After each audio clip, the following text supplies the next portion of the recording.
வணக்கம் 90 சொல்யூஷன். போன வீடியோவில் பார்த்தீங்கன்னா வாட்டர் லைன் காடி எடுத்துகிட்டு ஒரிஞ்சு பைப் இன்லெட்லாம் போட்டிருந்தேன். இப்போ பார்த்தீங்கன்னா வேஸ்ட் லைன் 2.5 மல்டி ட்ராப்பு வச்சுவிட்டு வாஷ் பேஷனுக்கும் வாஷிங் மிஷினுக்கும் 1.5 பைப் போட்டுவிட்டோம். அடுத்து பார்த்தீங்கன்னா இதே வேஸ்ட் லைன்லேயே ஒய் ஷூ போட்டுவிட்டு இன்னொரு டெம்பரரி கிச்சனுக்கு ஒரு மல்டி ட்ராப் தனியாக கொண்டு வந்துட்டோம். ஒய் எதுக்கு போகிறோம்னா தண்ணி எங்கேயும் அடைக்காமல் போகிறதுக்காக ஒய் போட்டிருக்கோம். ஃப்ளோர் மவுண்ட் கிளாஸ் செட் வருது. அதனால் பார்த்தீங்கன்னா 4-5 யாரை தூக்கியிருந்தாங்க பழைய லைன்லேயே. சாரம் பார்த்தீங்கன்னா ரொம்ப டேமேஜாக இருந்த அந்த சாரத்தையே ரெடி பண்ணி கட்டிட்டோம். இந்த ஒர்க்கு செய்கிறதுக்கு சாரத்தால் செய்கிறதுக்கு ஒரு நாள் ஃபுல்லாக ஆயிடுச்சு எங்களுக்கு. அதை பார்த்தீங்கன்னா டீயை போட்டுவிட்டு இன்லெட்டுக்கு டோர் எல்போ போட்டுவிட்டோம்.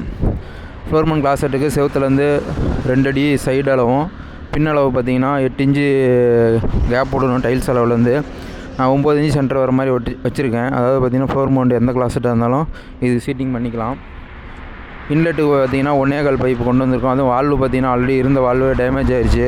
அதனால் 1.25 பால்வால் வந்து சேஞ்ச் பண்ணி மாற்றிட்டு இருந்த இடத்துலையே அதுலேருந்து ரெடியூசர் பண்ணி ஒரிஞ்சு பைப் எடுத்துக்கிட்டோம். ஹீட்டருக்கு பார்த்தீங்கன்னா சிபிஎஸ் பைப் ஒரிஞ்சு போட்டிருக்கோம். உள்ள இருக்கிற லைனுக்கு எல்லாமே கலவை பேக் பண்ணிவிட்டு பழைய லைன் இன்லெட் அவுட்லெட்டுக்கு எல்லாத்துக்குமே வேஸ்ட் லைன் கிளாஸ் லைனுக்கு எல்லாத்துக்குமே கலவை போட்டு பேக் பண்ணிட்டோம். இந்த ஒர்க் எப்படின்னு சொல்லிட்டு கமெண்ட்டில் சொல்லுங்கள். நன்றி, வணக்கம்.